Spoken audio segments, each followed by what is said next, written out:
The world was once filled with vibrant colors. Sunbeams danced on emerald leaves, crimson roses bloomed in every garden. Then, the winter came. It was unlike any before. The air grew frigid, snow fell endlessly, blanketing the world in white.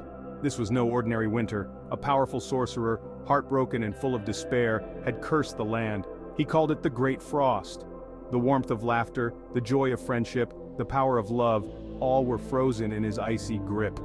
Rivers turned to crystal, their shimmering surfaces reflecting the endless snow. Trees stood as icy statues, their branches bare and brittle. The laughter of children was replaced by the mournful howl of the wind. The world was silent, trapped in a wintry nightmare. The sorcerer retreated to his ice palace, his heart as cold and empty as the world he had created. He believed that by erasing all warmth and joy, he could finally forget his own pain. But he was wrong, for even in the depths of his despair, a flicker of hope remained. Legends whispered of children born with the last embers of summer in their hearts. These children, it was said, possessed a magic resistant to the sorcerer's curse. Each child had a unique gift, a spark of summer's warmth. Lily, with eyes like forget-me-nots, could speak to animals. She understood their silent language and felt their fear as the world grew colder. Kai, with hair like spun gold, possessed a laugh that could melt snowflakes on a window pane. His laughter, though rare in these dark times, held a hint of sunshine. Sam, with a spirit as bright as a sunflower, had the power to grow plants, even in the frozen earth. His tiny garden, hidden in a sun-drenched corner, was a testament to his unwavering faith in the return of spring. The children, drawn together by fate and a shared destiny, found solace in each other's company. They shared stories of the world before the Great Frost, stories whispered by the wind and sung by the birds. These stories kept the flame of hope alive in their hearts, a flame that flickered against the icy grip of despair. Their journey was fraught with peril.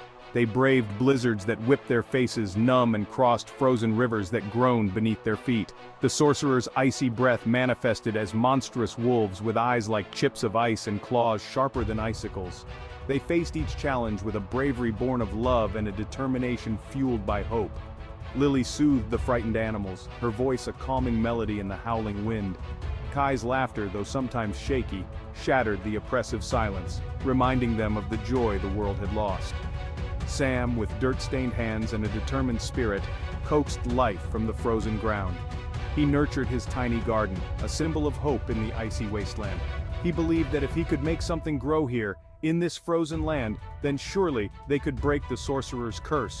With each challenge overcome, their powers grew stronger, fueled by their unyielding belief in the power of love. They learned to combine their magic, creating a force strong enough to push back the biting cold. They learned that even in the darkest of times, even in the face of overwhelming despair, the smallest spark of hope can ignite a fire. They finally reached the sorcerer's palace, a glittering fortress of ice and snow. Inside, the sorcerer sat on his throne, his heart encased in a shell of ice. He had watched them approach, his icy gaze following their every move. He unleashed his magic, a blizzard of freezing winds and razor-sharp ice shards. The children, battered but unbroken, stood firm. They had come too far, faced too much to be deterred. "You cannot win!" the sorcerer boomed, his voice echoing through the icy halls. Love is an illusion, a weakness. Only in the cold embrace of despair can one find true peace. Lily stepped forward, her eyes filled with compassion. "You are wrong," she said, her voice soft but firm. "Love is not weakness, it is strength.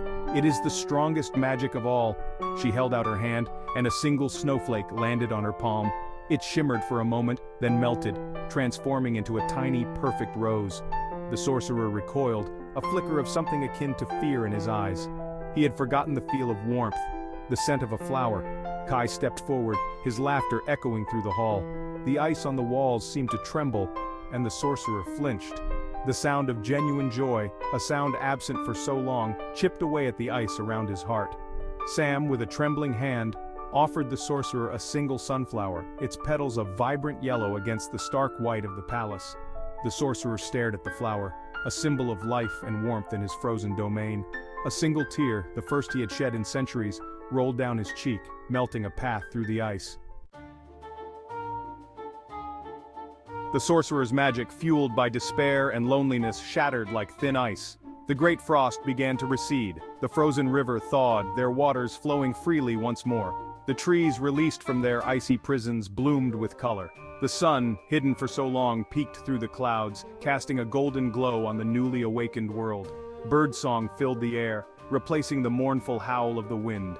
Animals emerged from their burrows, blinking in the unfamiliar sunlight. The world was reborn, bathed in the warmth of love and hope. The children, their faces alight with joy, watched as spring claimed the land. Their journey had been long and arduous, but they had succeeded. They had broken the curse and brought warmth back to a frozen world. They returned to their village, no longer a collection of ice-covered huts, but a bustling community filled with laughter and life.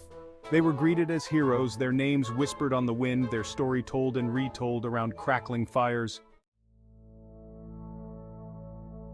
The Great Frost became a distant memory, a cautionary tale whispered to children. It served as a reminder of the destructive power of despair and the importance of cherishing the warmth of love and friendship. For the children, the experience had changed them. They carried the lessons they had learned in their hearts, a constant reminder of the strength of unity and the power of love. They grew up, but they never forgot the magic they possessed, the magic that resided in every heart. The world continued to spin, seasons changing in their natural rhythm. Spring blossomed into summer, summer faded into autumn, and autumn surrendered to winter.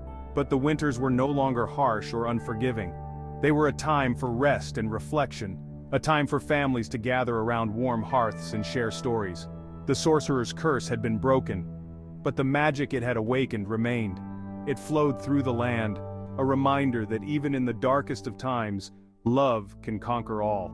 It was a magic that transcended words, a magic that resided in every act of kindness, every shared smile, every whispered word of comfort. It was the greatest magic of all, the magic of love.